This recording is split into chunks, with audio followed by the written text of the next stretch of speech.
আসসালামু আলাইকুম গাইস, আপনারা সবাই কেমন আছেন? আমি আছি আলহামদুলিল্লাহ ভালো। আমরা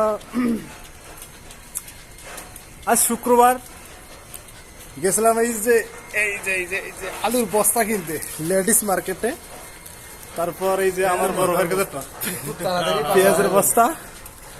তারপর হচ্ছে হলে এই যে আমার বড় ভাইয়ের হাতে মনে করেন যে কিছু সবজি আছে, এই যে ফুলকপি আছে। তারপর কি কি এগুলো? বাংলা বেগুন বাংলা বেগুন সিম মনে করেন যে মোটামুটি বাংলাদেশি টাকায় প্রায় কত টাকা হবে ভাইরা? 1800 টাকা। মনে করেন যে এই তিনজনের হাতে যে বাজারগুলো আছে মোটামুটি মনে করেন যে 1800 প্লাস বাংলা টাকা।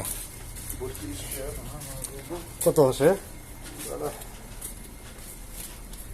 65 গুণন 32 টাকা, 2080 টাকা।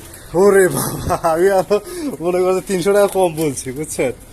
2080 টাকার বাজার। এই যে বাংলাদেশ মনে করেন যে আমাদের গ্রামে যদি আমরা এই বাজার মানে কেনাকাটা করতাম 2000 টাকা দিয়ে, মনে করেন যে প্রায় 1 মাসের বাজার হয়ে যেত ফুল ভাবে। কিন্তু আমাদের এই বাজার মনে করেন যে 5 জন খাই, 7 দিনে মনে করেন যে যায় না, বুঝছেন? 7 দিনে যায় না। তবু আবার মনে করেন যে এই যে নিচে আসে মনে করেন যে হলে বাগালা থেকে কিছু কেনাকাটা করা লাগে।